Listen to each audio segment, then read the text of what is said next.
Good morning, affiliated dermatology. This is Rowdy, also affectionately known as Professor D. It's been about a little over a month. Super excited to see and be in your ears again. Can't wait to see and meet a lot of you again in person very soon. I think I'm recording this. We got one more week from tomorrow, and I get to see your faces again. And I do want you to know I've really appreciated my time with affiliated dermatology. Y'all have been one of my favorite and best most fun to work with clients, and so I'm really looking forward to the opportunity to seeing you again. Hopefully, again, seeing you in the future. But to start, I want to get you thinking about something. So first off, I want you to think, how would you tell me who you are? So think about that. Don't just look away if you're looking at the screen. Take a second, hit pause, whatever, and tell me how you would tell me who you are, right? So go ahead and take a second to do that. Fast forward, welcome back. Oh my goodness. So if you notice, when we think about words that we use for description, we use static words, right? We might say our role at work. We might say our role within a family. We might say like who we are in relation to someone else. I'm the friend of. I am a son. I'm a daughter. I'm a professor. I'm a community organizer. I'm a person who's service-minded, right? Like we kind of tend to think of more like static words or roles, right? I would argue who we are is what we do, right? So if we are what we do, then doing is what makes and constitutes being, right? So if you're an employee at affiliated dermatology, tell me about your role, like think about your role and what do you do that makes you that thing, right? So if you're a medical esthetician, what is the do activities that a medical esthetician does that makes you one, right? What are the do's of a medical esthetician? Because if you don't use your medical esthetician knowledge, then are you really a medical esthetician or you just have medical esthetician knowledge? You see the difference, right? We are needing to see and understand how we are do-based people, right? So if you're a parent, what are the things that you do that make you a parent, right? I think in Western language, it's interesting because we'll call someone the father of a child, but then they don't actually maybe father that child. They don't actually parent that child. They just happen to be the person that gave this person DNA, but they're not really a father because they're not being or doing a father, right? So recognizing that you are what you do, and to be what you want to become, you have to focus on what you want to see. Otherwise, you will see what you expect to see, and that what you see may make you frightened, right? So here's an example of a story, right? So there's a dog that goes into a room, and he comes out of the room, and he's happy, and he's wagging his tail, he's having the best time, he's really in a good space. There's another dog that comes out of the same room, and he's growling, his hackles are raised, he's like really in a threat space, right? And someone was like, well, what's in the room? They go in the room, and the room is full of mirrors. So the dog that was happy came in kind of with a happy attitude, was wagging his tail in a good space, saw all these happy dogs, and that was his experience of life. The other dog came in scared, frightful, worried, came in with his hackles raised, angry, and that's all he saw was a room full of angry, hackled raised dogs. Like, you got to focus on what you see and focus on what you look at and think about who you are and what you do to become what you want to be. So while this is titled Calm, Confident Leadership, really want to focus on is who are you becoming and how do we do this art of becoming, right? So that was going to be a major theme of what we discuss and really unpack in this. So the components of self, there's a whole bunch of parts of who we are and how we come together. So there's our self-concept, there's our self-knowledge. What do we know about our self-concept? There's our social self. And then we're also going to look at like self-esteem and how self-concept, self-knowledge, your social self, and your self-esteem really coalesce to giving you a sense of who you are. But again, to notice who you are, you got to practice some self-awareness. Self-awareness is the ability to view yourself as a unique person as you reflect on your thoughts, as you reflect on your feelings, as you reflect on your behavior, right? Part of self-awareness is social comparison. Social comparison is observing or assigning meaning to others' behavior and then comparing it with your own. So in some ways, we gain a sense of self-awareness by comparing or looking at ourselves in relation or in connection to others, right? What's hard is we'll do a lot of social comparison upwards, but we don't be in service with others that aren't in the same situation that we are enough. Because if you work with people that you happen to have more access to opportunity to, if you spend time with people that are wealthy, spend people that are time that are still learning, like you feel really good about you because like you realize you have a lot, right? And like practicing gratitude is a big part of like becoming in a good way, because gratitude focuses on what you have rather than focusing on lack, which you don't have, right? And so self-awareness, how could I unpack self-awareness a little bit better for you? I feel like Gary Vandercheck does a really good job with this. So I am going to play this video because I feel like this video does a really good job. However, I do need to warn you that there is some swearing in this video. And so if you have sensitive ears, be aware that this is kind of part of that deal. The underlying current, when people are not part of that interruption, I needed to move myself to a different place so I could actually control the video stuff a little bit better. So again, coming back to this with self-awareness with Gary Vandercheck. The underlying current, when people write about you, is who the is this guy? Yeah. I mean, you get that, right? Of course. Who the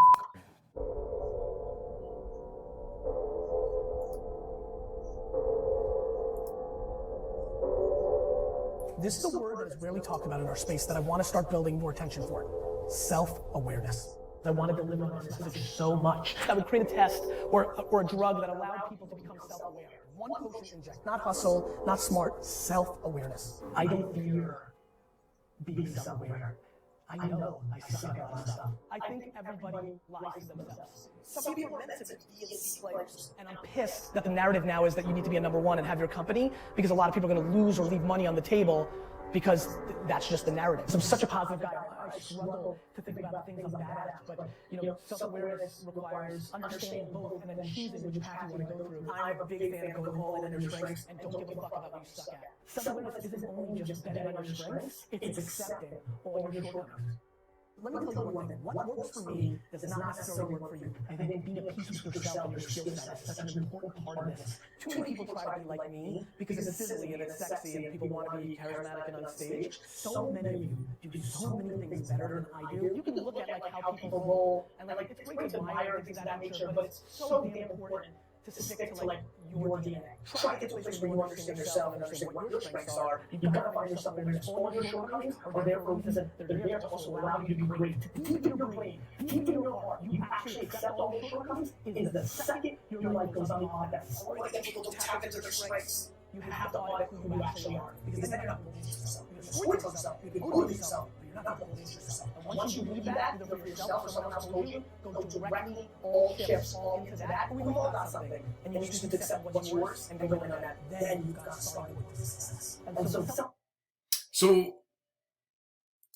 So again, I feel like that's really helpful. I don't pay the last little bit because it's a little bit self-aggrandizing, and you can kind of see the self-aggrandizing in that video because he's like, you know, you can't be, not everybody's gonna be, not everybody's gonna be sexy, sizzly, or whatever. But the real point is, you have strengths and weaknesses, and it's okay to have strengths and weaknesses because you're a unique human being, right? Like, but what you gotta own is you are you at where you are right now. Because if you're not really honest in your real, deep, true sense of self-assessment, who am I? Am I really me? Like, am I kidding myself about who I am? It becomes really unhealthy because like now you're attempting to be what you are not yet or don't do yet, right? So again, I'm going to say that again. Part of the pain happens when we're growing, that we pretend to be something that we're not like actively moving towards by doing those activities more, or we're just trying to sell someone on a false notion of who we are when that's like maybe a weakness and not really one of our strengths. We need to be honest with who we are and really own who we are, because again, I'm impressed with who you are. I think you're a wonderful person. Like the universe saw fit to make a you, and you have skills, gifts, and abilities that nobody else in the world has. But it's hard because we're so focused on being somebody we're not. We're not really owning who we are, and then that's a problem, right? So the next idea that we're going to get to is self-concept. So self-concept is influenced by a couple of different things, right? Your first, like the definition of self-concept is who you think you are, right? Do we have an accurate self-concept or an inaccurate self-concept? So like when you think about this, come up with an example, like a concrete example of like, how do you see or view yourself? And who and how you see yourself is influenced by your family, your friends, your teachers, your coworkers, your life experiences, right? And so sometimes some of our problem is that like we surround ourselves with people who aren't really bringing us up or challenging us to be our best selves. And when our circle is not people that inspire us or cheer us on to be our best self, that circle is not necessarily a circle of support. Perhaps it's more of a cage, right? Like when you have people that are dragging you down or talking negative to you all the time, it's going to give you an inaccurate self-concept in a negative way. Conversely, if we're in leadership, we can have an inaccurate self-concept if we surround ourselves with people that aren't honest with us, right? You ever seen the people that brown nose the boss or blow smoke up people's butts about like how great they are, but they're not really being honest, right? I wouldn't want to surround myself with yes people because like yes isn't the truth. Yes isn't reality. I need to hear hard no's. I need to be challenged on thoughts and ideas because that's how I learn and grow and become a better and different person. So again, right, like looking at that self-concept, it's your overall perception of who you are. It's based on your beliefs, your attitudes, and the values that you have about yourself, right? So you need to like make sure that you're practicing self-awareness enough to actually have an accurate self-concept, because that's the basis of happiness. That's the basis of self-worth, self-value. You really can't do anything in this world unless you love yourself properly. And part of loving yourself properly is being honest enough with who you are and where you happen to be. Your looking glass self is your self-concept that is shaped by what others believe or think of you, right? So again, pay attention to the people, like think right now, who are the 5 people you spend the most time with? All right, you're doing an audit. You're thinking about who these 5 people are, right? Like, you are going to become like these 5 people, whether that be good, whether that be bad, or whether that be downright ugly, right? The 5 people you spend most of your time with, that's your board of directors of life, right? And think of who you are and how you're being with these 5 people that are your life board directors. Hopefully it's some folks that are getting like amazing, wonderful training like you're getting here at Affiliated Dermatology. But perhaps we have friendships that aren't serving us, relationships that are needing tending or cultivating in a way so we can grow, right? But we need to be really aware how we see ourselves is going to be definitely shaped by how we see or view others. So again, another little great video about perception and self and others. This will give you an opportunity to kind of unpack this or see and understand this in a new and different way. And so I'm going to play this, but I'm going to play it on a little bit higher speed so we can kind of get the information but not get bogged down in what they're telling us.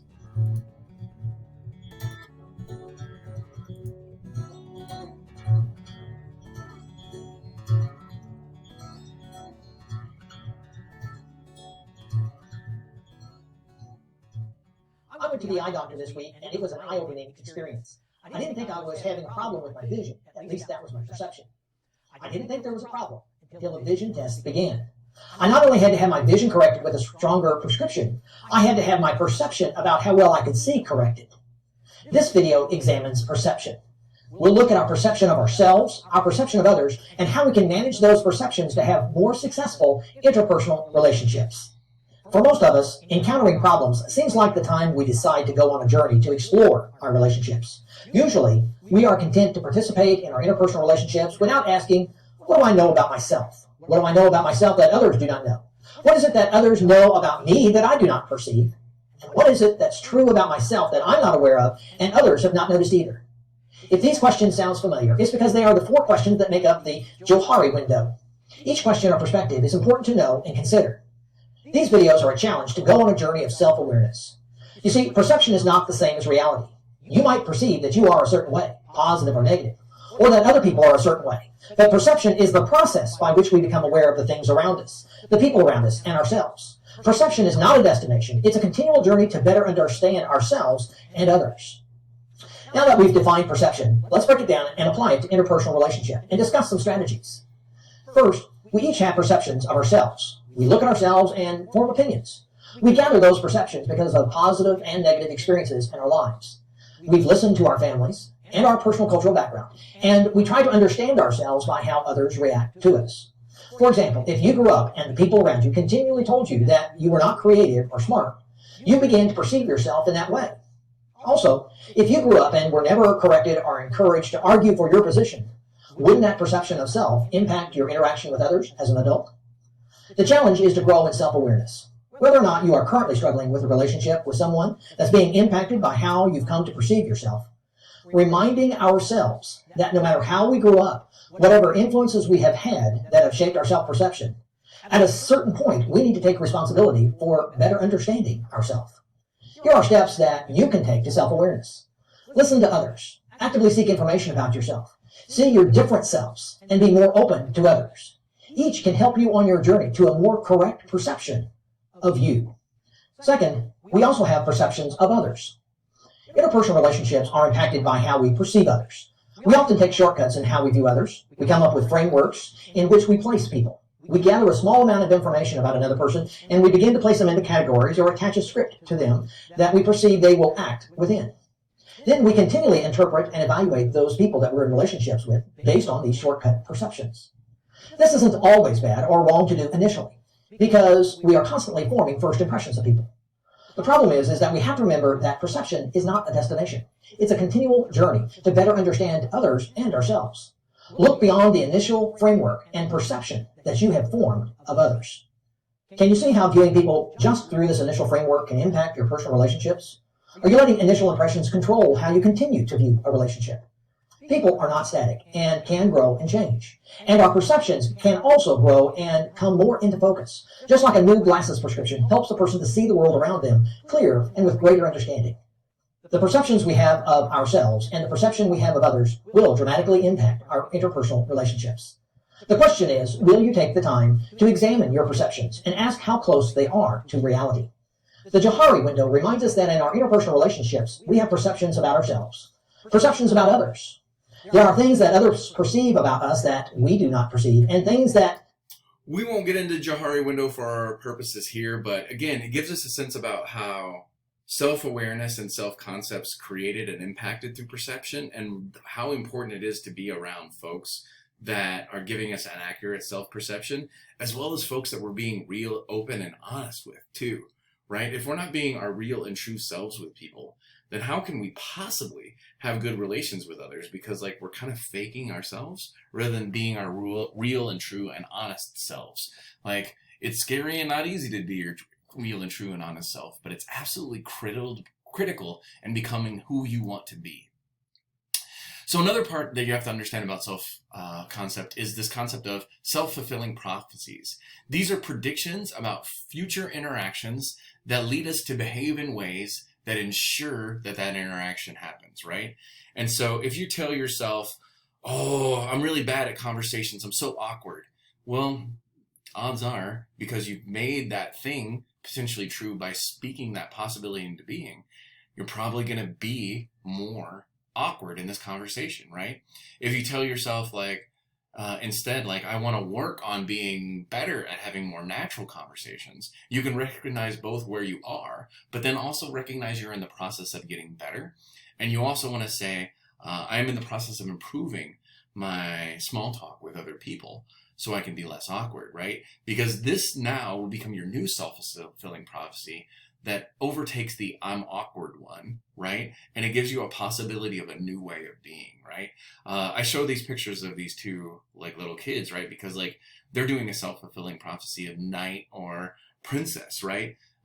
We be and act in certain ways, and this being and acting in certain ways gives us a sense of where we're going or how we're becoming. But we want to be very careful in what we choose to become or where we give energy to, right? Because this will be who we end up as over time. So with self-concept and communication, our self-concept definitely impacts how we communicate. How do you think how you see yourself impacts how you communicate yourself to others, right? So take a second and really think about that. So some of it's going to be the way you dress, right? Some of it's going to be the level of confidence in which you engage with others. It's funny because I think I am seen as someone that's really confident and absolutely knows things, but sometimes it's just confidence, right? Sometimes I believe something or I think something's true, but I convey this idea with such confidence that everybody believes what I am saying, but I'm not like certain in what I'm saying. I'm just really confident in what I'm saying. And so it's funny because I need to like learn to like make sure or ask questions if that's correct, because I can speak with such authority when I have belief around a concept that people will just believe that idea, right? If you are shy, you're going to communicate shyness, right? You're going to be like a little bit awkward. You're going to be standoffish. You're going to do those little things that say I'm shy because you are being shy, which makes you look shy, right? If you're confident, do confident things. Speak with a different tone. Lean forward. Recognize you have something of value to say, right? Your self-concept is communicated every time you communicate with anyone. And we need to recognize that we need to have a good and accurate self-concept of who we are and where we're becoming, so we can really be calm and confident in ourselves as leaders. The next thing that we need to do is understand self-esteem. Self-esteem is the overall value, either positive or negative, that we assign to ourselves, right? And sometimes self-esteem is really shaped by our self-talk, right?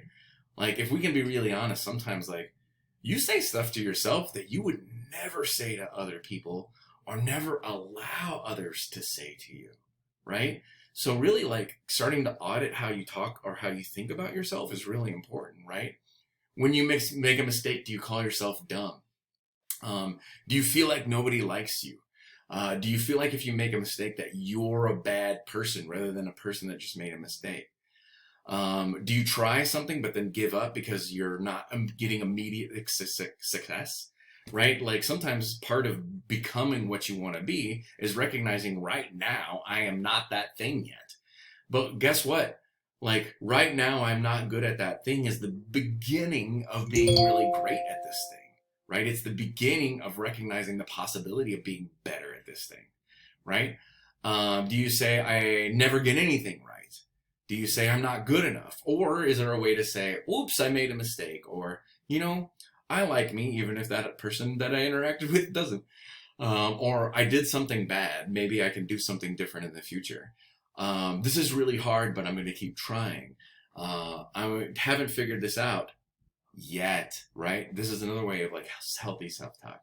And another thing that I want you to practice saying to yourself over and over again, and I know this sounds cheesy and weird, but practice telling yourself, I am enough and I am worthy and I love myself. Because really, you can't have good relations if you don't see yourself as someone that's good, honorable, and worthy of love. Because otherwise, every time you're attempting to talk to or interact with someone else, you're going to be indirectly communicating. You don't think you're worthy of love, or you're not sure you're worthy of love, or you're not sure you're enough, or you're not sure you're worthy, right? Like sometimes, like, we don't say things with a level of confidence, right? Like, do you think there's another way we could do this? Do you think there's another way we could do this? Like, you don't even seem sure when you talk that way, right? Like, when you're asking for something or setting boundaries, set your boundaries in a firm way. I would appreciate it if you didn't talk to me like that. It doesn't make me feel good about myself. I'd appreciate it if you didn't talk to me like that. It doesn't make me feel good about myself.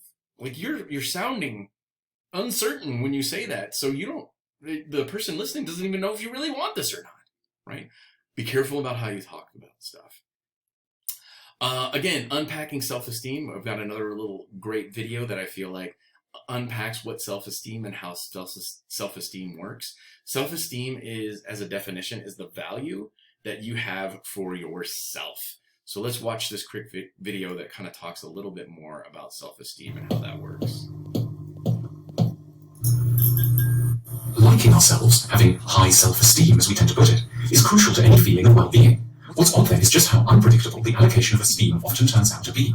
There are people with modest jobs, unspectacular bodies, and unglamorous friends, who confidently nevertheless lay claim to buoyant levels of self-esteem. They seem to like themselves, despite the absence of any vigorous signs of approval from the world at large. And then there are others for whom no amount of achievement, prestige, and financial security ever seems to do the trick. They anxiously chastise and critique themselves, always feeling that they've underperformed and never quite trusting that they really deserve to exist. Having sound levels of self-esteem ultimately appears to have precious little to do with hitting any verifiable benchmarks. It seems connected up with a stranger, more internal, more subjective kind of logic, with factors immune to standard notions of achievement. 3 factors stand out in particular. Firstly, what your same-sex parent did. The single greatest determinant of how much you will esteem yourself is how you compare with your same-sex parent, whether you've achieved more or less than mum and dad. Rather brutally, it seems that comfortable levels of self-esteem are only available to those who've managed to outpace their same-sex parent. Those from a poor background have a big, unwitting advantage here. You might only be driving a beaten-up old taxi around Manhattan and living in one room in Harlem. But if your same-sex parent was a subsistence farmer from eastern Burkina Faso, you will at times feel princely nevertheless. Similarly, yet more darkly, you might have grown up in ostensibly privileged circumstances, but if your same-sex parent made a few $100 million and you're only managing to pull in a middle-class salary, you're liable never quite to shake off a haunting feeling that you're a disgrace. Secondly, what your peer group is up to. We don't feel inadequate in relation to everyone who has more than us, only those who we've come to see as belonging to another crucial determinant of self-esteem, our peer group. By this we mean the people who were educated with us, who are around our age, and who live in our part of the world. These people matter infinitely more to our sense of well-being than the population at large. It's a piece of extreme bad luck, and a matter for particular commiseration and assistance, if ever our peer group produces someone who starts a billion-dollar company or, God forbid, ends up running the country.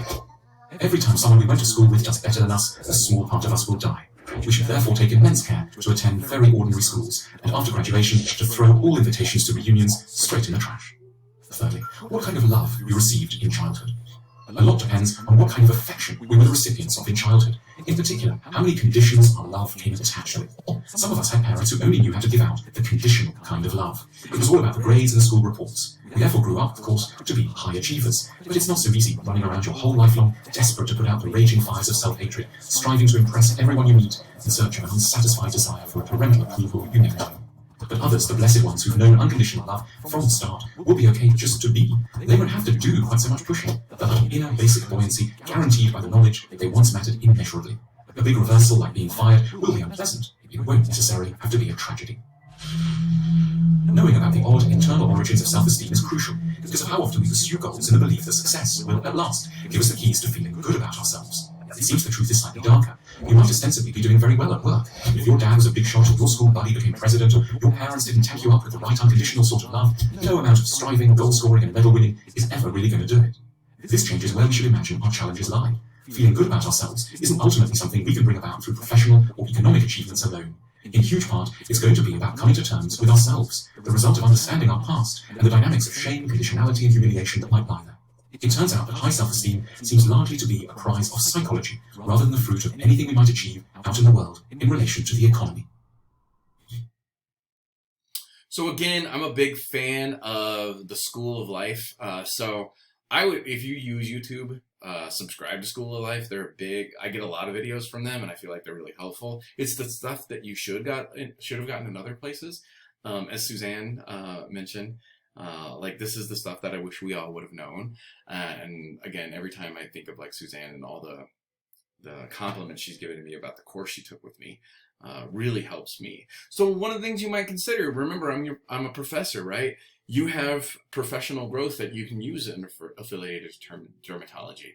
Maybe you should take a COM 110 online class with me, and maybe this is the beginning of going back to school. Who knows? But if you're interested, I'll pass out my business cards at some point in time, and then you can contact me about steps that you can take to move in that direction. So now we understand our self-awareness and how self-awareness shapes our self-concept. Once we have a self-concept, our goal is to try to get an accurate self-concept. And once we have that sense of self-concept, we can then begin to understand these are the roots of our self-esteem, how we either value ourselves or devalue ourselves based on who we think we should be, right? Part of one of the things that is one of the killers of our self-esteem is we wear faces and we wear masks.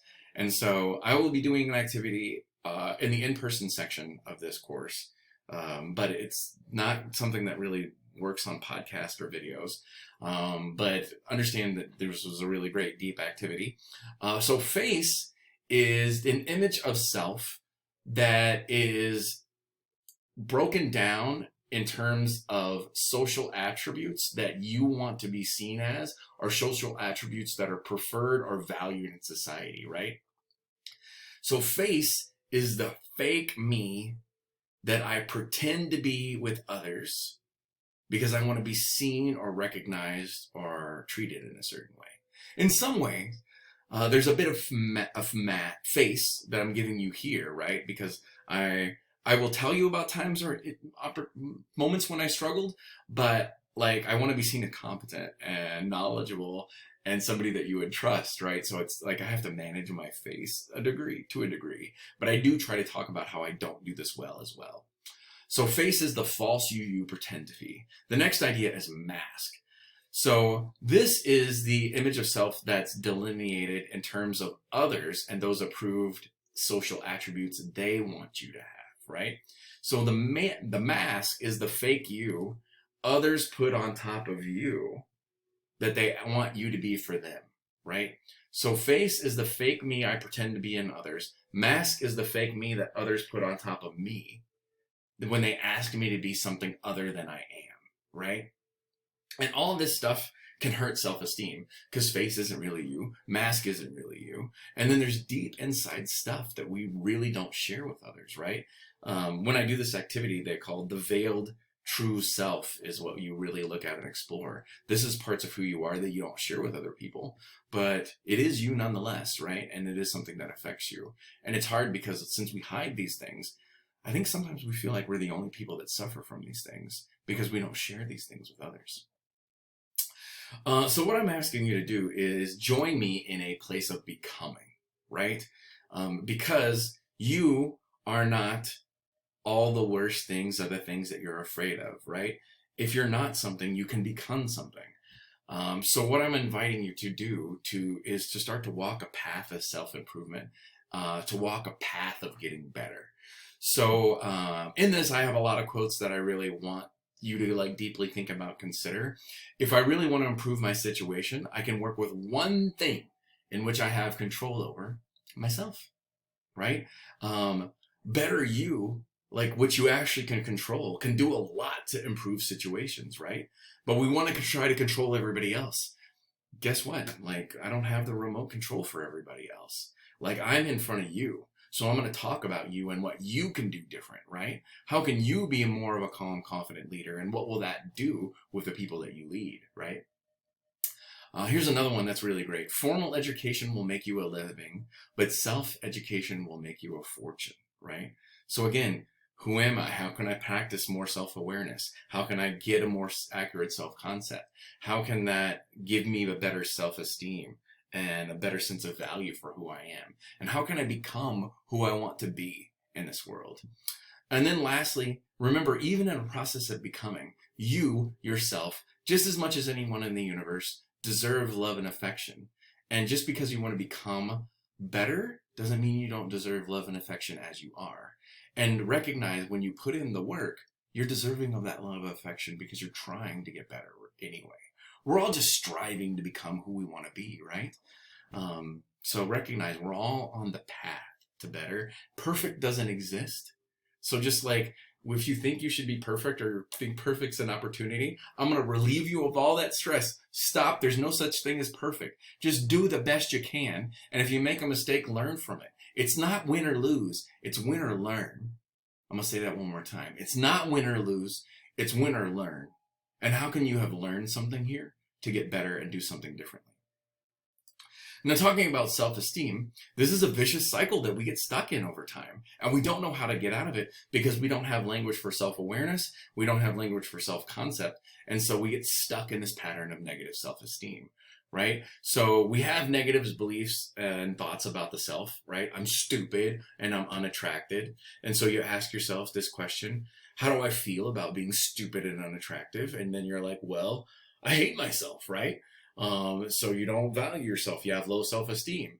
And then you're like, well, why do I hate myself? Well, it's because I have these negative values about myself, these negative beliefs about self, right? Like, I mean, the truth is we're not going to get incredibly more attractive as we age, although I know you do a great job at like helping us not age as much as possible.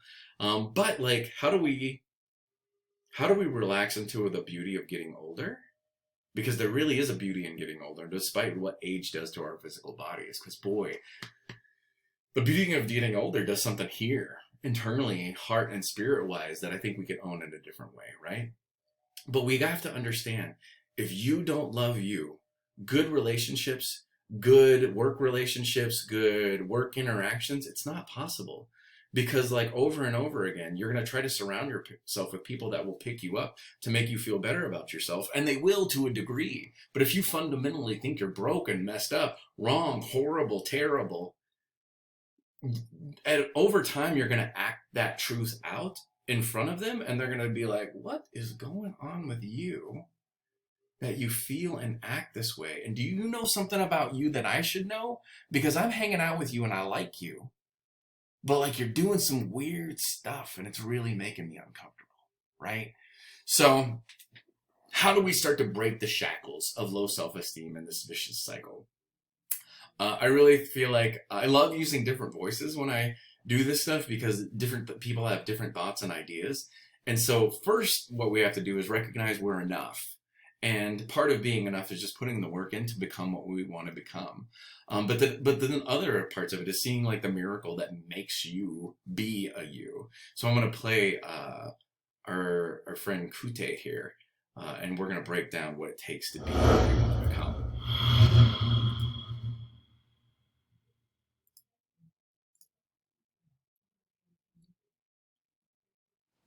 Hi everyone, it's Coot here, sending you love wherever you are around the world right now. Big love to you. You know, there's been a lot of questions I've received lately about how do you break a pattern of feeling unworthy? How do you break a pattern of feeling a lack of self-esteem? I think at some point in our lives, we all have had some kind of experience of feeling unworthy, not worth it, not truly in touch with our sense of real value, maybe a lack of confidence, a lack of self-esteem. So how do you break a pattern of feeling unworthy within yourself and in your life?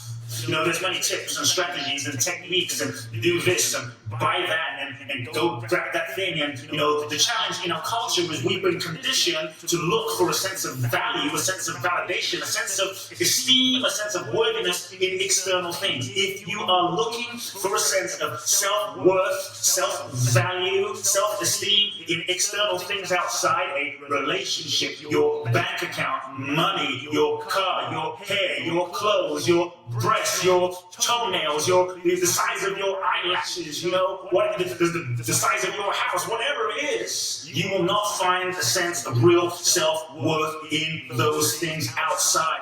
Everything in the physical world is completely changing, impermanent, transitory. So if you have attached and identified yourself with those things that we are conditioned to believe and conditioned to identify with, if you have attached your sense of validation, value, worth, self-worth to those things outside, you are in trouble. Because those things are constantly changing, and so will the sense of worth and value based on whether you're being loved, based on whether he calls you back, based on whether you get the big house, or whether you have the job, or the title, or the size of your bank account. Your true self-worth has nothing, I repeat, nothing to do with anything outside here. We've been conditioned from the moment that we are born. You know, we're often conditioned by society and the media from the moment we're born. You're not enough. You're not enough. You're not enough. You're not enough. You're not enough. You're not enough. We're told repeated messages. You're not enough. But if you just wear this underwear, you'll be okay. If you just drink this beer, eat this hamburger, go to this school, do this thing, follow this path, then that will give you a sense of value and self-worth. And we are bombarded and conditioned and hypnotized and sold that who we essentially are is not enough just by being who we are. So we erroneously run around, spend our entire lives contorting ourselves, creating a life to try and get a sense of worthiness and value that ultimately we already have, but we've lost touch with and we've forgotten. Real self-worth does not come from outside of yourself. To understand the nature of real self-worth, you must understand and know who you really are. We've been conditioned to believe with this body. And if your self-worth is attached to your body, you know, the shape of your eyes, having hair or having no hair, wrinkles and wrinkle-free, you know, the body will change. You're in trouble. But we're conditioned to believe with this body, with this name, with this form. But to understand true self-worth and true self-esteem, you must know that you are not, you must know who you really are. So who are you really? Then you realize that you are not just this body, you are not just this form, you are not just this name, you are not just this identified persona that we often so have attached to and identified ourselves as. This is the small self. To understand true self-worth, you must know who you really are, which is the big self, your real self. When you know that what you are is infinite. What you are is pure consciousness. What you are is the source of life. That there is an energy, a life force that is living and breathing you, that is unchanging, that transcends all of this. A consciousness within you, soul, a big self that is alive as you. Then you realize that you really are is whole, is perfect, is complete, cannot be touched by anything out there. You've always been perfect. You've always been okay. You've always been worthy. Your soul is priceless. What you are, your true self, your soul, your beingness is infinite, is priceless. It is everything. And when you realize this, when you recognize the depth, the richness, and the fullness of your being, you will know the true source of self-esteem, the true source of worthiness. And you will not look for it out here anymore. So where in your life have you been seeking a sense of self-worth, trying to get a sense of value from outside? Where and what is it costing you?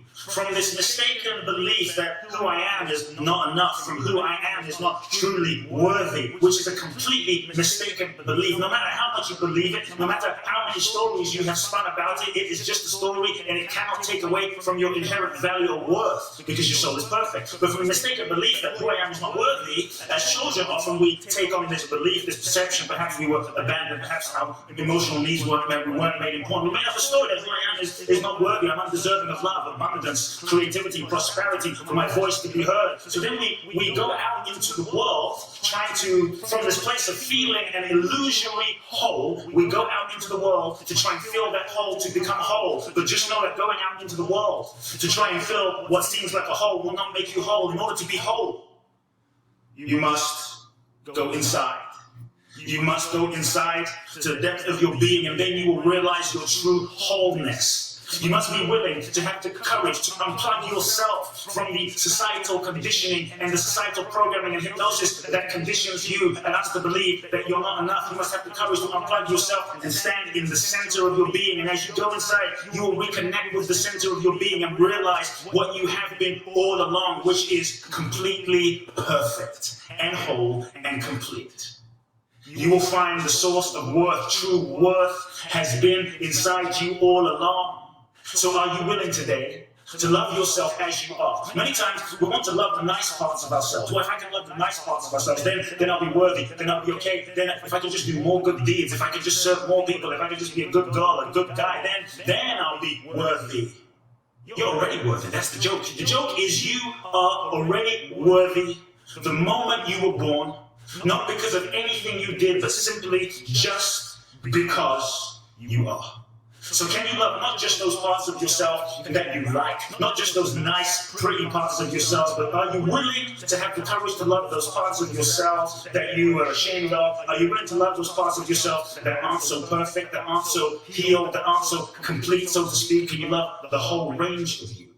Because the whole range of you is a part of you, and it's all perfect. We are on a journey in this life. We are on a journey of evolving, of growing, of realizing who we truly are, that every single thing in our lives and every single experience is designed to serve our own evolution. So ultimately, you may not do things perfectly, you're going to make mistakes sometimes. But your true worthiness, your true worth is not dependent on whether you succeed or fail, or whether you're perfect or make mistakes. You are simply worthy just because you were born, just because you are alive. So if you're dealing with an issue of feeling worthy, don't look outside, look inside. Look inside at your own heart, at your own being. Go inside and love those parts of yourself that you have learned to judge. Go inside and love those parts of yourself that perhaps you have hated, that you have mistakenly thought is not enough. Go inside. Love that child. Love that little kid, child part of you. Let that part of you know. Give that part of you the love, the connection, the nurturing, the care, the validation that perhaps it didn't get growing up, that perhaps you may not have gotten certain needs met. Give that to yourself. And as you love yourself as you are, you will transform, you will heal, and you will realize that what you really are is love itself. You are worthy, just because. I love you. If you enjoyed this vlog, Again, if you enjoy our friend, check our friend out. But I really like what he has to say, right? Because like it's so funny because we hide or shame ourselves for not being perfect, or like we hide or shame ourselves because we've like had family trauma passed on from us. We hide or shame ourselves because we had racial trauma, sexual trauma, like sexism, racism, classism, all these isms in the world got put on us, and we shame and blame ourselves for these things. We shame and blame ourselves for our family past. But I would say, like, that's part of what made you you and what made you uniquely you, right? If I didn't have the pain of my past, I wouldn't have the ability to teach you or show you something different here, right? Like there is beauty in the breakdown. There's beauty in being imperfect, because imperfect is what makes you perfectly human. The only way to be human is to be imperfect, and to embrace imperfection is to be human. But recognizing you are a certain way, but you are tasked with healing with some of that trauma and hurt. This gives you the opportunity of becoming who you want to be and treating people in the way you didn't get to be treated too. So again, talking about self and sabotage, again, like where we have problems with self-esteem is this idea with self-discrepancy theory, right? Self-discrepancy theory suggests that your self-esteem is determined about how you compare your ideal self and your ought self, right? And so where there's incongruence, where there's this gap where that unhappy face is where you beat yourself up for not being who you want to be yet, right? You want to be the things that you aren't yet. And it's hard because you hate yourself because you're not that thing, right? And what we need to do, I apologize if we did this before, but we're going to do it again because I think it's valuable and important, right? So what we're going to do is we're going to hug our most enlightened, wonderful, amazing self and recognize we are that person and we're scared of being this. Okay, hug it. This is you. And then open your arms, cross your arms, and now what we're going to do is we're going to hug our evil twin because we're that person too. And that's okay, right? We got to recognize the places we aren't yet and then just put in the work to become what we want to be. Because when we put in the work to become what we want to be, our ought self, yeah, we're not there yet, but we're becoming that, right? And we can rest in the work. We can rest in the effort of becoming what we want to be, right? So we don't have to beat ourselves up because we're not that yet. We're starting to do those things. And remember, the self is just shaped by actions of do. So the more you do the things you want to become, the more you start to become the thing you want to be, right? And yes, while this is incredibly freeing, we also get stuck in patterns of self-sabotage. Oh, I'm going to come at you. I know. This one's going to get uncomfortable. Like if you cry, it's okay. When things go good at some point, sometimes we mess up stuff. Right? So what happens is discomfort shows up, right? We're like, oh, life's too good. This relationship's too good. They're going to figure out who I am. I've never been this happy at work before. Something's going to go wrong. And so what we'll do is we'll procrastinate facing the truth of this discomfort, right? We'll busy ourselves not having to think about this discomfort because this discomfort causes problems. I also want to thank Dr. Rebecca Ray for this image. She's the citation of where I got this from. But then you procrastinate and you feel guilty about procrastinating because you're not doing the things that you want or that you know that you need to do. So because you feel guilty, you start to drink, you start to eat, you start to medicate, you start to numb your feelings, right? Numbing is sometimes as easy as eating too many banana nut muffins. Sometimes numbing is like drinking a bottle of wine a night. Sometimes numbing is, watching trash TV shows like on repeat to the point that Netflix is like, hey man, hey, you good? Are you still there? Sometimes numbing is serving others and never taking care of ourselves to the point that we neglect who we are. I know, I probably just stung somebody there, right? Numbing happens in a lot of ways, but numbing is like checking out of procrastination and the guilt, right? And then once you're numb, you then criticize yourself for being out of alignment. You hate yourself for not being yourself. And then you choose failure again by picking self-sabotage in another space or place, right? We choose failure again because then we can hold on to, well, what if I didn't choose certain failure? What could have happened? What do you think about that? You feel like you're letting yourself off by choosing certain failure by not even trying. That's what self-sabotage is. It's not even trying. Like, it's hard because I think we're so worried about looking stupid in front of people that we don't even swing. We don't even try. Right? Like, again, like if we're, I'm going to use a baseball analogy. I know that's not super applicable for everyone here, right? But if we're going to swing, like I would say, let's go down swinging. And I literally, if you're at bat and it's time to like be at bat for you in your life, swing like an idiot as hard as you can, because I'd rather have you go down swinging than not even trying.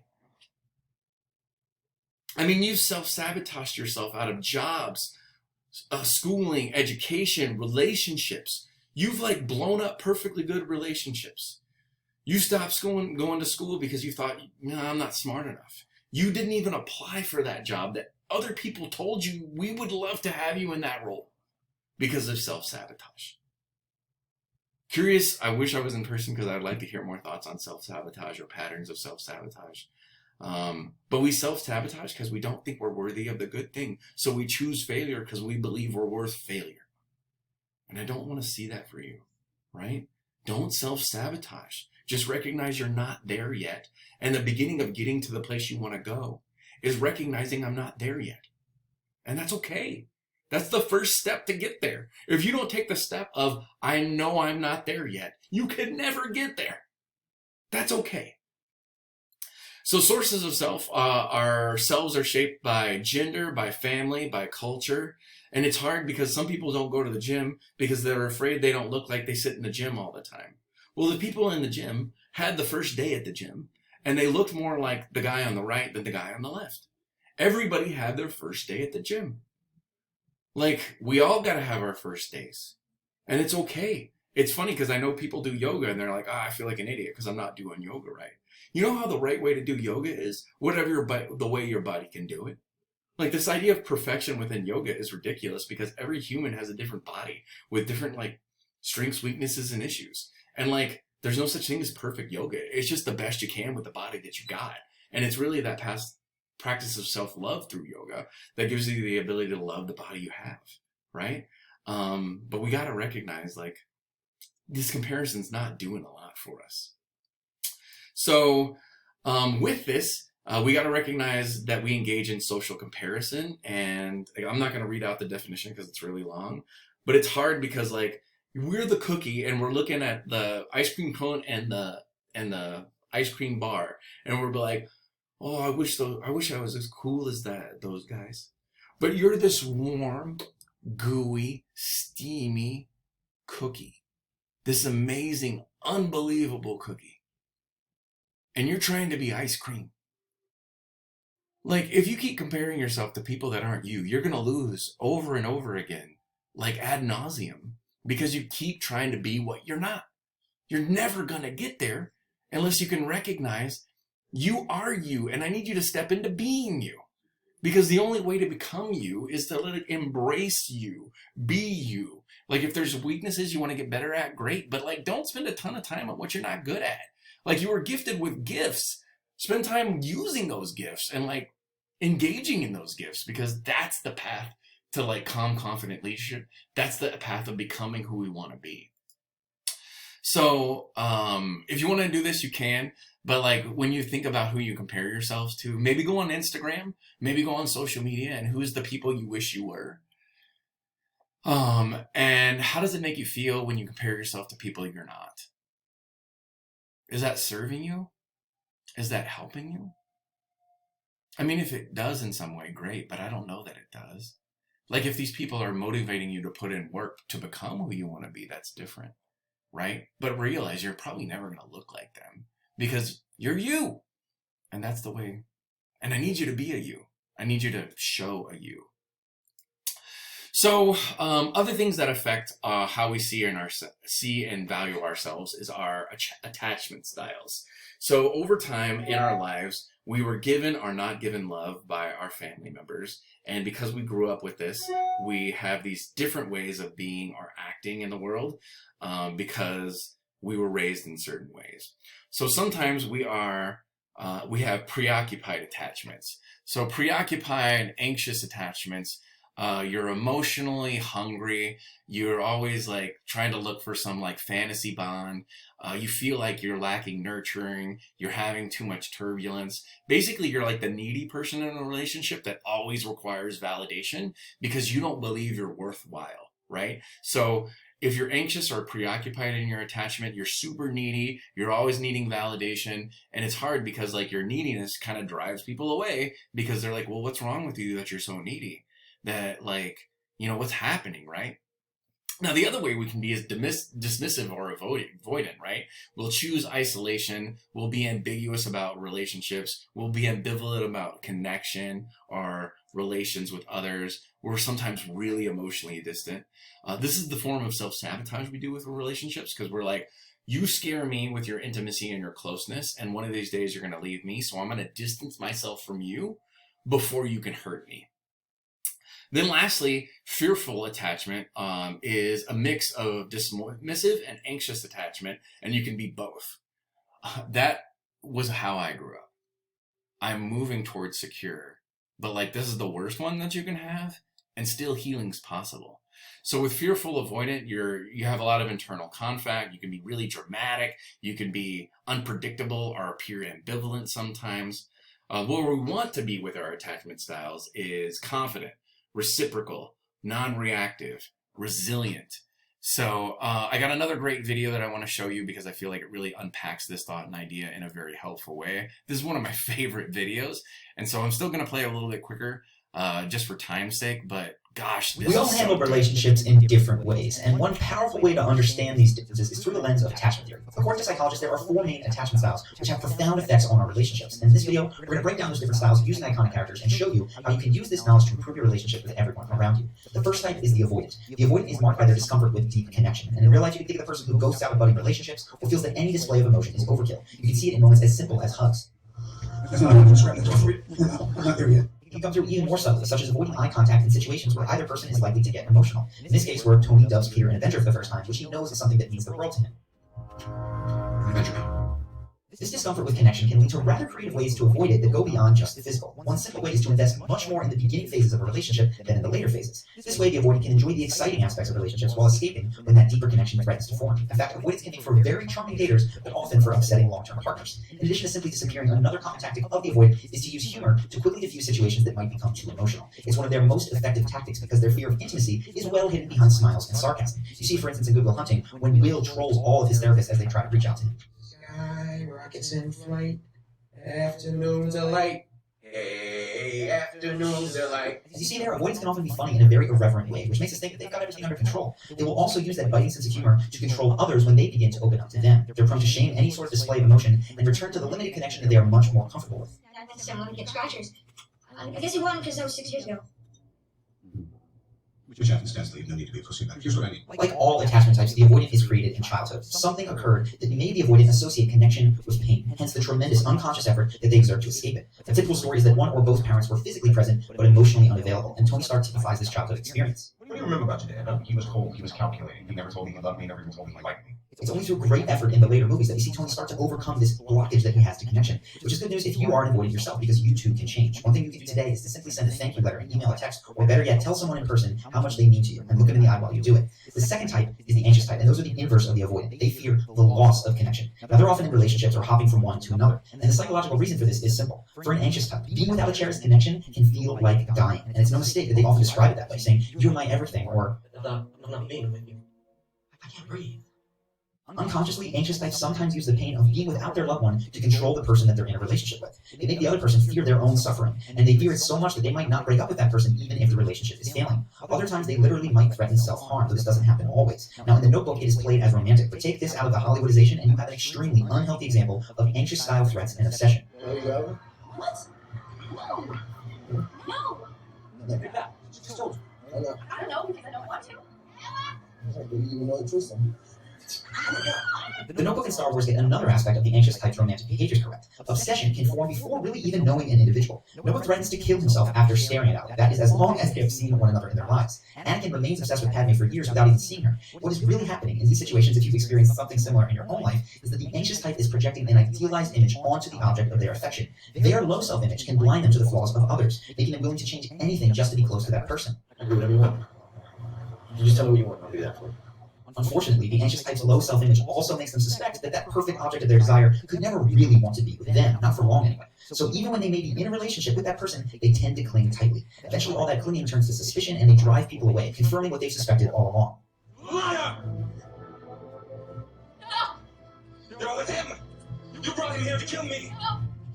Like the avoidant, the reason anxious types are both needy of attention and expecting of abandonment goes back to childhood. Obviously, there can be many factors, but the loss of a cherished caretaker at a young age can cause this, as we see with both Anakin and Peter Parker, who exhibits these to a smaller degree.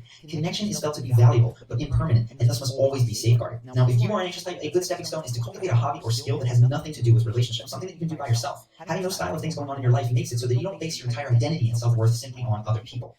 Next up, we have the fearful type, and thankfully this type is very rare compared to the others, making up roughly 2% of the population, but it does combine the most challenging traits of the anxious and avoidant types. They can be unpredictable, and they find ways to sabotage the very things that they seem to want the most. One of the main attributes of these fearful types is that they bounce between that anxious behavior, like the people-pleasing that we see from Nebula in Endgame, and the hatred and the fear that we see just a short time later in that timeline. You're going to kill my father? You dare to oppose me? You see what he's turned me into? You kill him, I will help you destroy 1,000 planets. And though I previously mentioned him as an avoidant example, as we see more of Will in Good Will Hunting, it becomes clear that he is truly a fearful type. He displays avoidance early in his relationships and then extreme anxiety when Skylar invites him out to California to connect deeper. He can't believe that she would want to stay with him. When I do a fling with like the guy from the other side of town, you're gonna go off to Stanford, you're gonna marry some rich prick who your parents will approve of, and just sit around with the other trust fund ladies and talk about how you went slumming too once. Will, being a fearful type, craves yet is uncomfortable with the affection that comes in a relationship, which makes him lash out unpredictably at the people he cares the most about. And we see his fear and anger boil over in this exact pattern. I need that? No, God, I just want to be with Don't you. push I it! love you. Don't push it! Don't push it!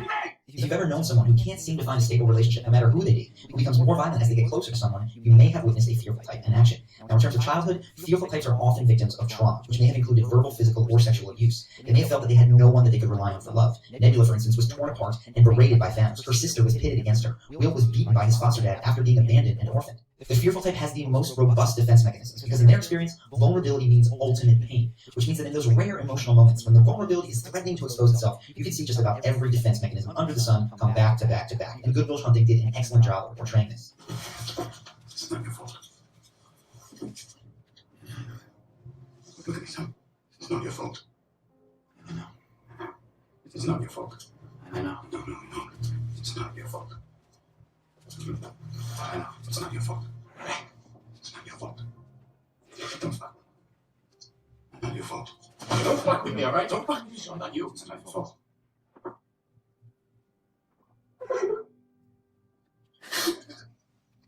It's not your fault. Now, if this seems like you, it is often the case that childhood trauma can be at the root of this issue, and it's best to move through these with professional guidance. Be sure, though, to find someone that you have some rapport with, because trust is a necessary piece of addressing these traumas. Lastly, we have the secure type, and unfortunately, we don't see a whole lot of these types in romantic movies because they don't tend to be very dramatic. They don't cling or run, and it's because, unlike all the other types, the relationships of that secure type are not driven by fear. That isn't to say that they don't feel fear. They simply trust that they have the fortitude to deal with the inevitable heartache that comes from deeper connections. Don't put your shit on me when you're the one that's afraid. What am I afraid of? What the fuck am I afraid You're of? afraid of me, you're afraid that I won't love you back. You know what? I'm afraid too.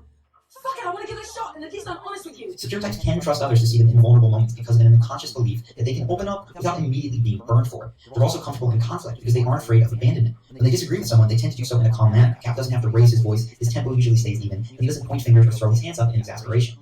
You chose to do that. If we sign this, we surrender our right to choose. And when it comes to working with others, they don't have a one-size-fits-all solution. They don't need to be mindlessly independent or fearfully group-oriented. They can treat each situation separately, deciding whether their goals are best suited by working alone or by relying on others. How are you guys planning on meeting together? The common thread with the secure type is that they are not reenacting their childhood trauma, so they can treat each new relationship as it is. They're not just focused on whether or not there is a connection, but on the quality of that connection. They keep the good ones and discard the bad. In the case of the relationship with Tony in Civil War, Cap doesn't have to run back to him because he's terrified of being alone. Neither does he have to cast him aside forever because he's afraid of getting hurt. Instead, he apologizes first, and he offers a path to reconciliation because he respects and trusts Tony's moral compass. I wish we agreed on the Accords. We really do. I know you're doing what you believe in, and that's all any of us can do. That's all any of us should. Now, we don't see much of Steve's childhood in the MCU, but you get the sense that he received ample love and consistently got his needs met. He also had a long friendship with Bucky. Instead of the competitive relationship like Nebula had with Gamora, Bucky was always looking out for him, showing him support when he most needed it. Thank you, Bucky. But I can mind my own. The thing is, you don't have to. I'm with you to the end of the line, pal. If you're a secure type, congratulations, you're doing well, and you probably had a strong upbringing. But of course, no one falls fully into any of these categories. Keep your eyes out for behaviors and motivations that might indicate anxious or avoidant tendencies. And recognize that not being driven by fear doesn't automatically mean you always act exactly like you might wish. So brushing up on some other videos of ours regarding relationships couldn't hurt. So I hope this helped you learn about your relationship style and potentially to improve it. So again, I really think that video does a great job at showing like attachment style and how attachment style works. And recognizing that's really important, because we can have grown up to learn that we think intimacy and intensity are the same thing, and it's not. Okay? Intensity and intimacy are two different things. And so if you're from the preoccupied, from the avoidant, dismissive, if you're from the fearful space, you might have learned that intensity, right? Intensity, drama, anxiety, uncertainty, fear, push, pull, hot, cold, high, low. Like, you know, all that drama, all that like excitement in a relationship means they care. No, that's just a dysfunctional pattern that you learned, right? Intimacy is trust, understanding, feeling understood, right? It's a feeling of closeness. It's a feeling of belief in another person, right? Intensity and intimacy are not the same thing. They're actually incredibly different, right? And it's hard because movies, TV shows, romance stories, usually over and over again, show intensity and act like it's intimacy, and it's not. Or if you grew up with really difficult like family backgrounds, you might have thought intensity means someone cares, but that's not it. It's like the calmness, it's the trust, it's the closeness, right? My partner's got very secure attachment. She's teaching me how to have secure attachment, and I'm fighting for it every day to get a little bit closer. And I'm remembering that intimacy is not intensity. The other thing is we have to recognize that there is a relational self. And what is a relational self, and how does a relational self work? So one of the reasons we really carefully craft the presentation of ourselves is to create interpersonal relationships. What we have to recognize that this crafted self is not really me. It's who we wish we were. And that's going to make you unhappy and give you a low self-esteem. So how do we have proper relational selves with others? We got to engage in self-disclosure. Self-disclosure, goes from just cliche conversation to eventually reporting facts about others, right? This is not like gossip. It's like, hey, Billy's out of work today, right? The next thing is now expressing ideas and judgments, right? How do you really feel about stuff? The next is like, how do you get to the gut level of like what you're really feeling at a gut level or at a heart level? And peak communication is really being in a secure relationship with folks where you can be like, hey, this thing hurts me, or hey, this is problematic, or hey, I need to set and enforce this boundary with you because I want to be in proper relation, right? But you got to tell them who you are, or where you are, what's going on in here, so we can know about what's happening with you. So how can we do that? We have to recognize that there's an idea of social penetration theory. So there's a lot of different slices of us that we can share, like slices of like pizza pie. Like there's beliefs and values, there's religion, there's political, there's like relational, there's lots of slices of us. And so we can share lots of different pieces, like maybe just the outside crust of a lot of pieces. Or we can share real deep, full slices with someone's, right? So we might share our beliefs and values with a really close friend, and they deeply know and understand all of our beliefs and values. So in that area of beliefs and values, they know you from the outside of the pizza to the tip of the pizza, right? They know you deeply and understand you. And so we have to start being our real and true selves with other folks, but we got to do it without the concern of like judgment and critique. So to help you address judgment and critique, let's look at this quote. It is not the critic who counts, not the person who points out how the strong person stumbles, or where the doer of deeds could have done this better. The credit belongs to the person who is actually in the arena. The person whose face is marred by dust and sweat and blood. The person who strives valiantly. The person who errs. The person who comes up short again and again. Because there is no defeat without error and shortcoming. But who actually does strive to do the deeds. The person who knows the great enthusiasms, the great devotions, they care. The person who spends themselves in a worthy cause, who at best knows, in the end, the triumph of high achievement, or at the worst, if they fail, at least fail while daring greatly, so that they shall never be those cold and timid souls who neither know victory or defeat. Think about that. Are you letting the people in the arena of your life dictate how you're living the life in the arena? Those are just people with outside opinions. It's your life, and you need to go for it. You need to be you and embrace you, because the world needs to see you being a bold, unapologetic, in the process you. Because when you do that, other people can do the same thing. So how can we be a more truly in the arena person? We can engage in self-disclosure. This is revealing private information about yourself to others.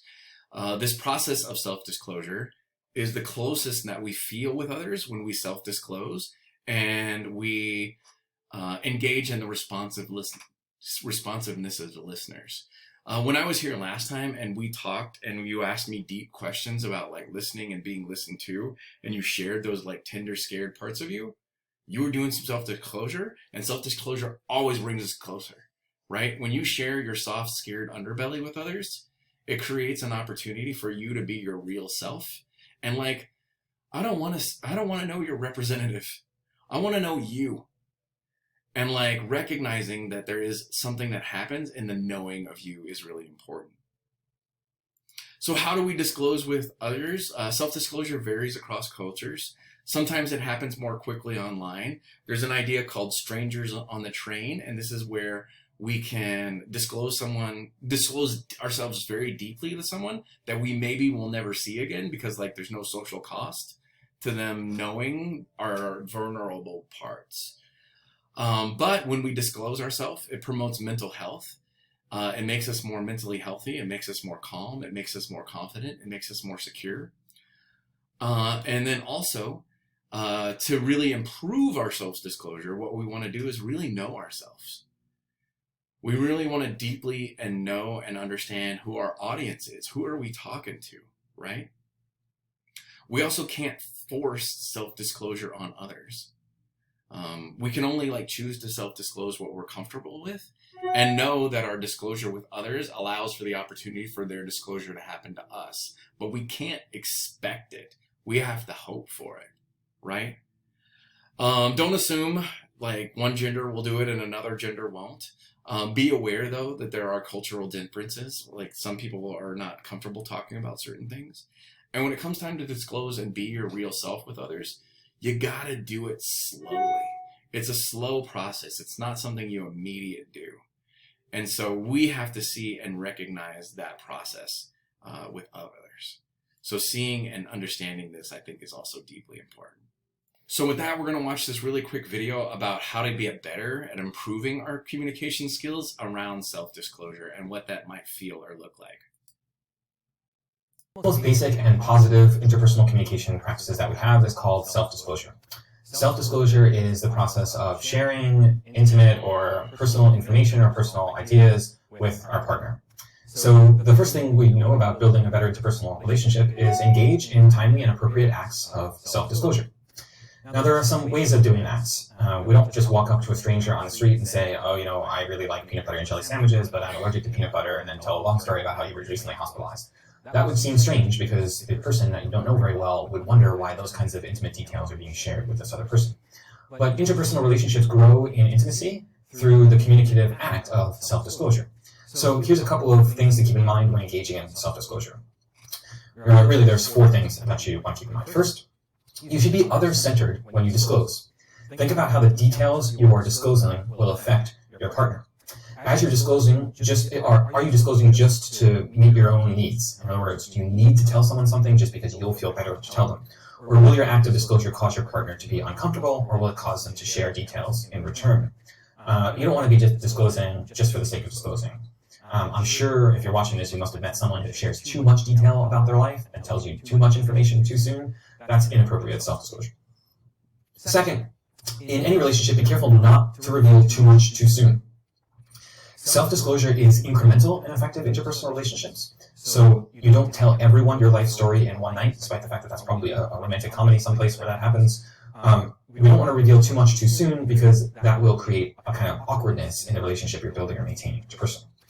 Third, you should decrease self-disclosure if you're sharing details about yourself and your partner is not reciprocating.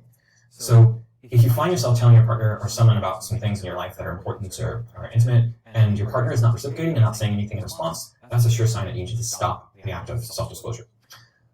Finally, I'd say that self-disclosure involves story and not history. So the way in which one partner discloses more details to another partner is very important. It's potentially more important than the content of the disclosure.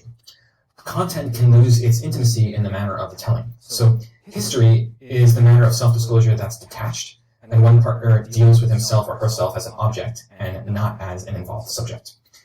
Intimate life details might be revealed, but those details are either just facts or generalities with no particular meaning. So history doesn't draw two partners closer together.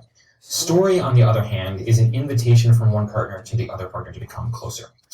It's a way of authentic self-disclosure because it reveals the manner in which one partner is genuinely implicated in some particular details, and in a sense of implication, that sense of implication is being told through the story.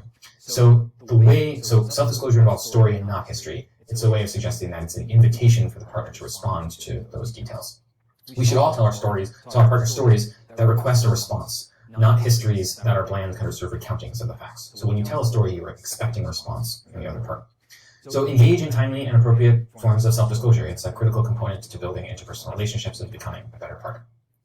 So again, right, like being seen, being known, talking about stuff, telling people, it's so important because it's the bedrock basis of relationships, right? And we got to be our true selves, our honest selves. Otherwise, we're just pretending to be something that isn't real. But now we want to really start to look at and unpack what is the power in being vulnerable, and how can we understand the power in opportunity in becoming more vulnerable with others, and what would the world look like if we could own those things. So yeah, let's get this TED Talk going for you.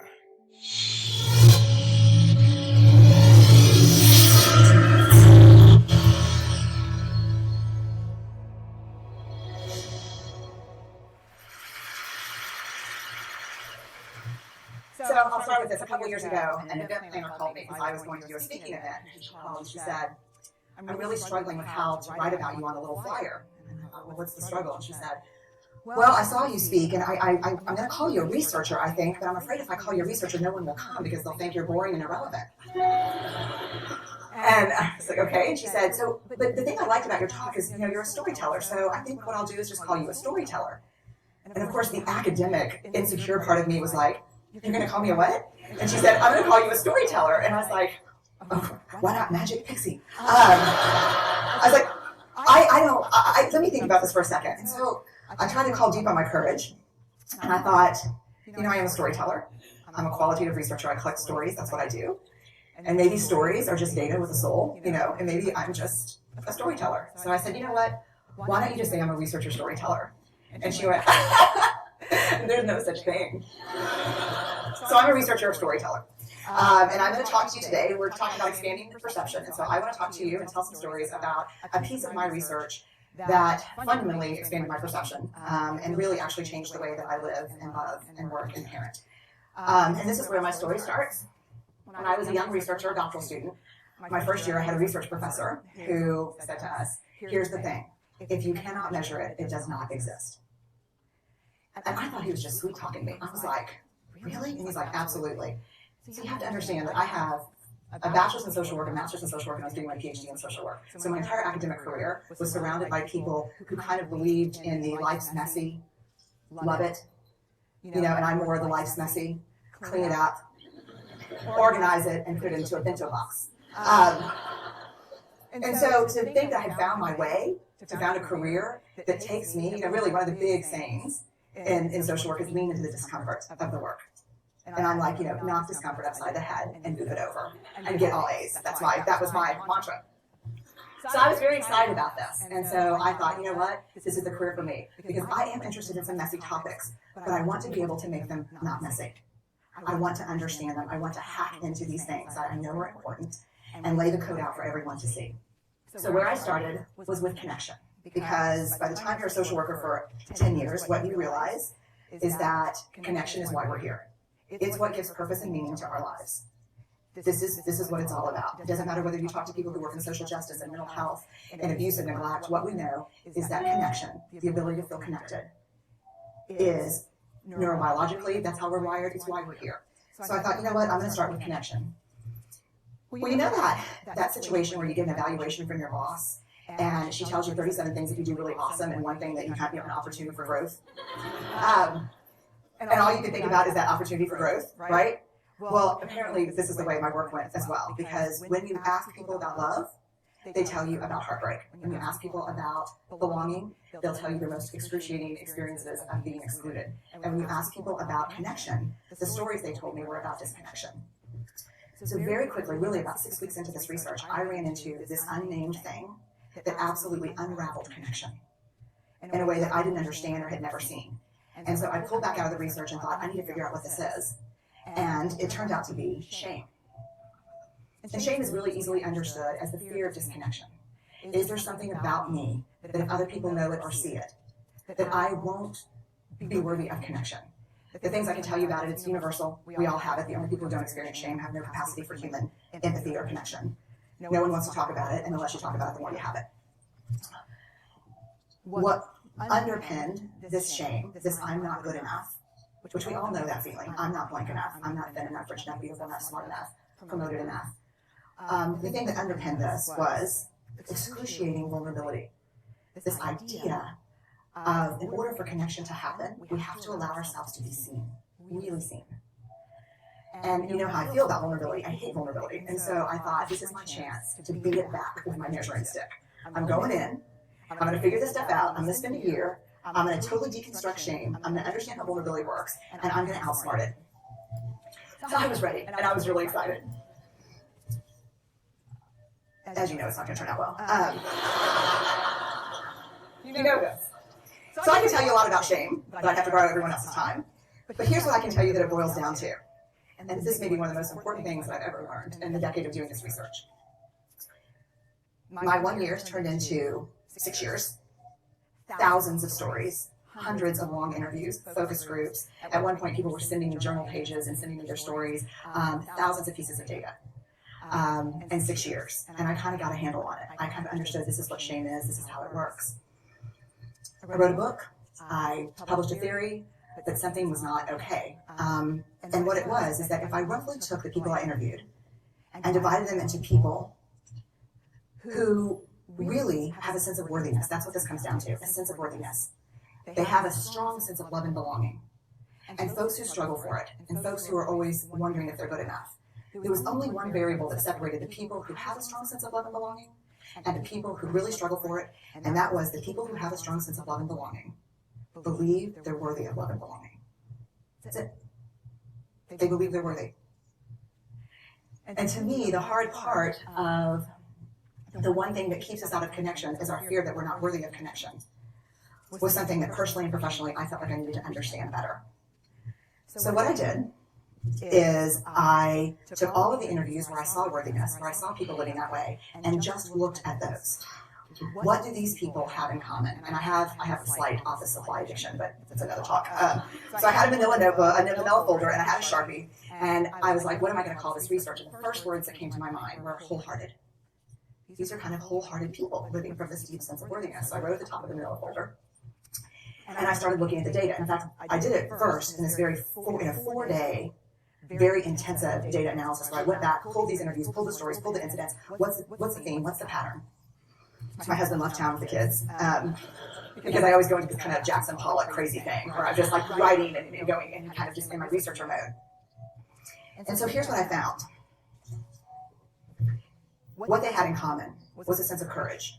And I want to separate courage and bravery for you for a minute. Courage, the original definition of courage, when it first came into the English language, it's from the Latin word cur, meaning heart. And the original definition was to tell the story of who you are with your whole heart. And so these folks had, very simply, the courage to be imperfect. They had the compassion to be kind to themselves first and then to others, because as it turns out, we can't practice compassion with other people if we can't treat ourselves kindly. And the last was they had connection, and this was the hard part, as a result of authenticity. They were willing to let go of who they thought they should be in order to be who they were, which is, you have to absolutely do that for connection. The other thing that they had in common was this. They fully embraced vulnerability. They believed that what made them vulnerable made them beautiful. They didn't talk about vulnerability being comfortable, nor did they really talk about it being excruciating, as I had heard earlier in the shame interviewing. They just talked about it being necessary. They talked about the willingness to say I love you first. The willingness to do something where there are no guarantees. The willingness to breathe through waiting for the doctor to call after your mammogram. We're willing to invest in a relationship that may or may not work out. They thought this was fundamental. I personally thought it was betrayal. I could not believe I had pledged allegiance to research, where our job, the definition of research is to control and predict, to study phenomena for the explicit reason to control and predict. And now my my mission to control and predict had turned up the answer that the way to live is with vulnerability and to stop controlling and predicting. This led to a little breakdown,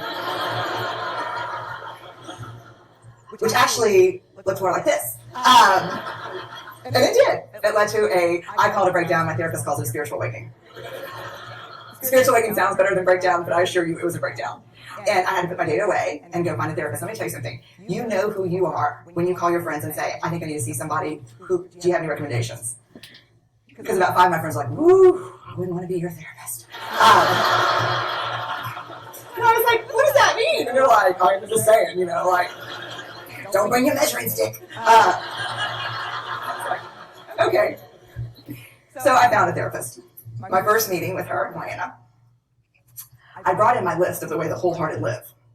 And I sat down and she said, how are you? And I said, I'm great, I'm okay. And she said, what's going on? And I said, and this is a therapist who sees therapists, because we have to go to those because their BS meters are good.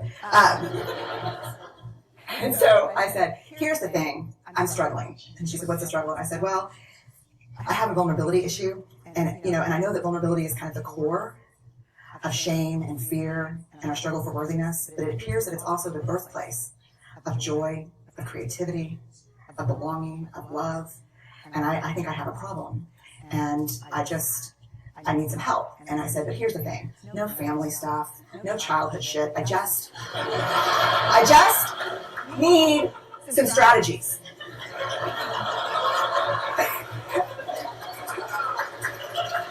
I do.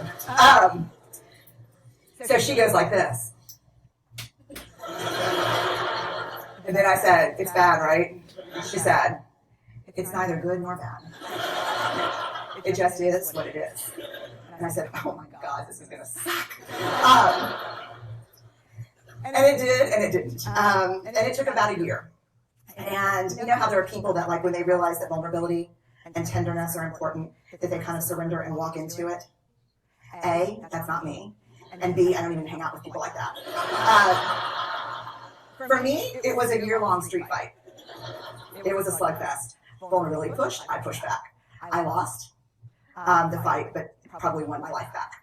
And so then I went back into the research and spent the next couple of years really trying to understand what the wholehearted, what the choices they were making, and what are we doing with vulnerability?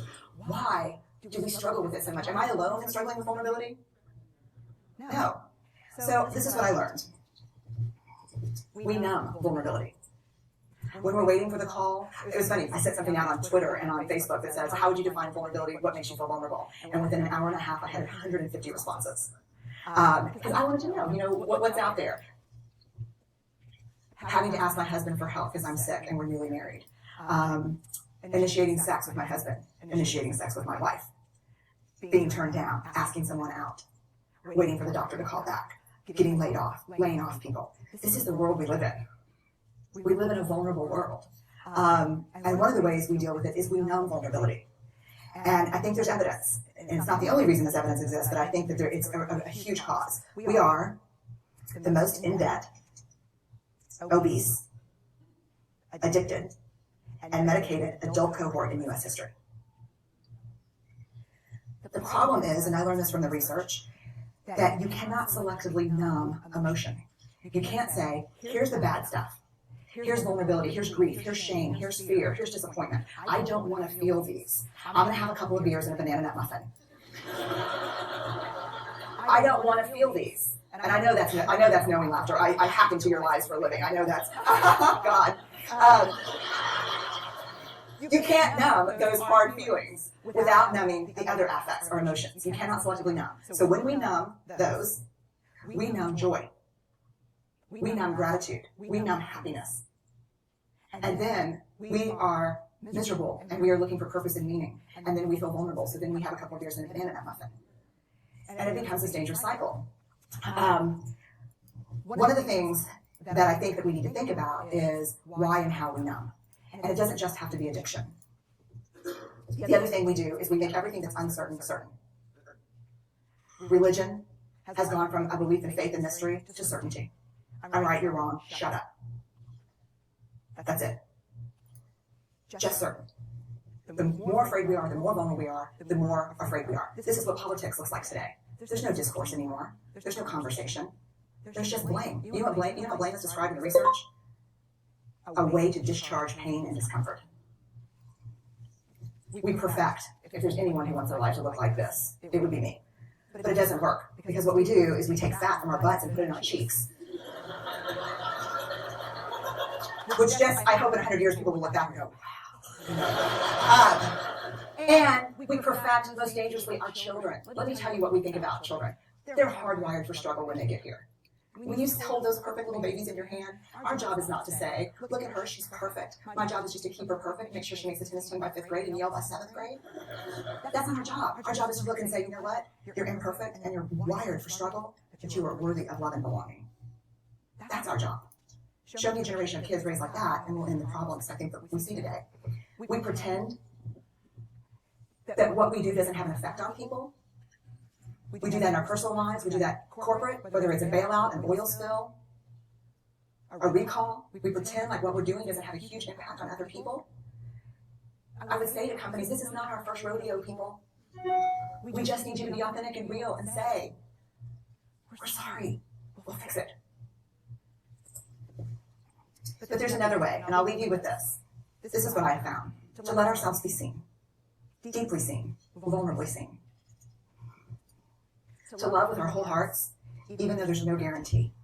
And that's really hard. And I can tell you as a parent, that's excruciatingly difficult. To practice gratitude and joy in those moments of kind of terror when we're wondering, can I love you this much? Can I believe in this as passionately? Can I be this fierce about this? Just to be able to stop and instead of catastrophizing what might happen, to say, I'm just so grateful. Because to feel this vulnerable means I'm alive. And the last, which I think is probably the most important, is to believe that we're enough. Because when we work from a place, I believe, that says, I'm enough, then we stop screaming and start listening. We're kinder and gentler to the people around us, and we're kinder and gentler to ourselves. That's all I have.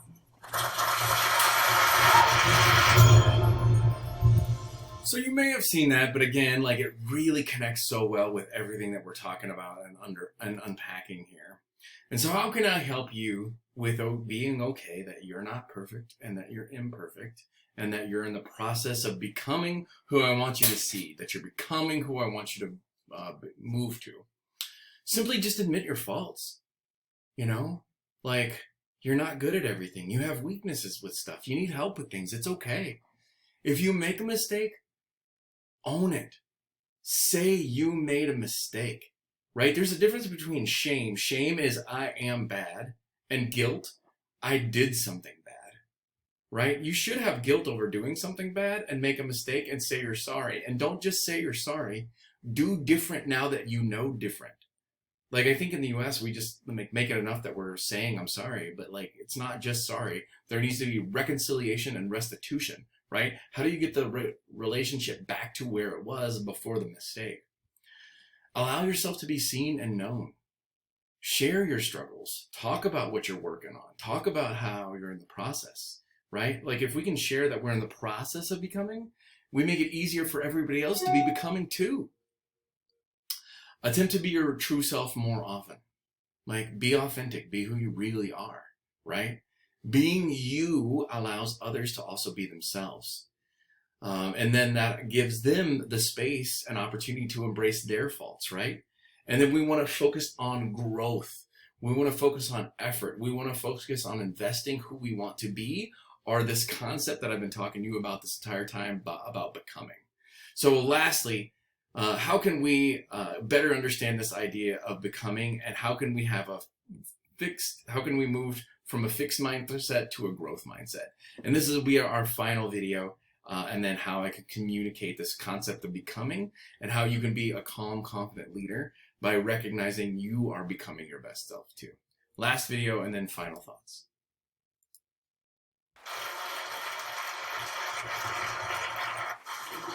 Today, I want to tell you about the power of yet.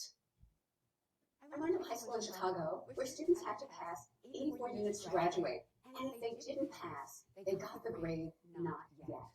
I thought, isn't that wonderful? Because if you fail, you're nowhere. But if you get the grade not yet, you're on a learning curve. Not yet gave them a path into the future. And not yet also helped me understand a critical experience early in my career. To figure out how kids cope with challenge, I gave 10-year-olds some problems that were a little too difficult for them. Some of them reacted in a shockingly positive way. They said things like, I love a challenge, or I was hoping this would be informative. They understood that their abilities could grow through their hard work. They had what I call a growth mindset. But other children, for them it was tragic, catastrophic. From their more fixed mindset perspective, their core intelligence had been tested and devastated. Instead of the power of yet, they were gripped by the tyranny of now. So, what did they do next? In one study, after a failure on a test, they said they'd cheat next time instead of study more. In another study, they found someone who did worse than they did so they could feel better. And in many studies, we found they run from difficulty. Let's look at how that looks in the brain.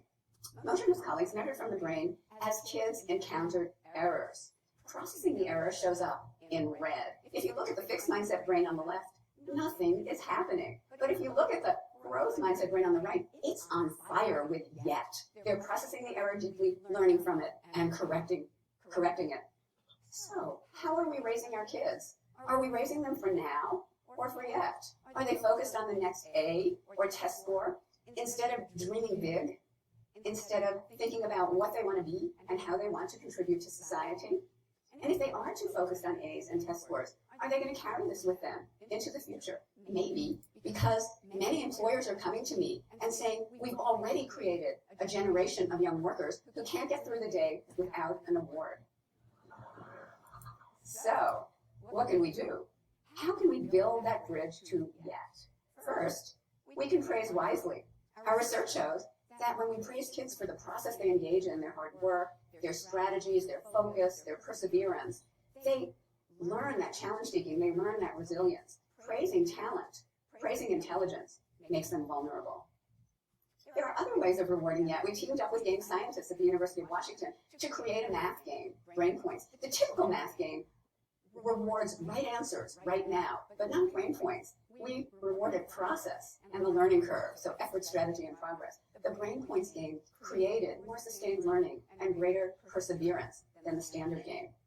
And just the words yet and not yet, after a student has a setback, we're finding creates greater confidence and greater persistence.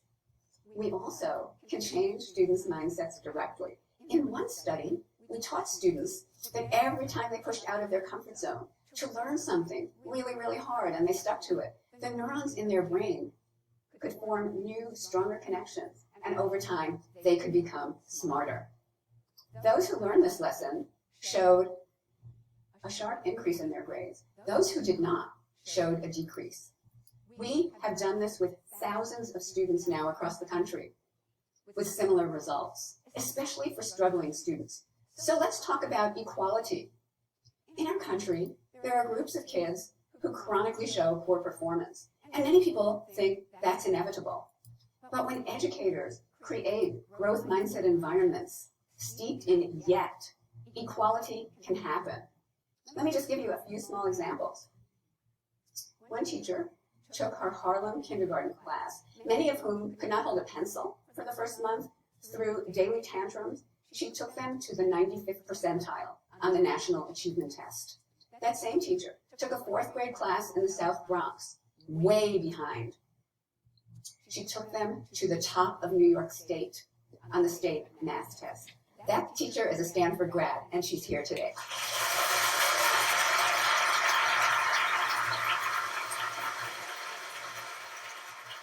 And another Stanford grad, a PhD student, Stephanie Freiberg, now a professor, went back to her Native American reservation in the state of Washington. She transformed the elementary school in terms of a growth mindset. That school had always been at the bottom of the district, at the bottom of the state.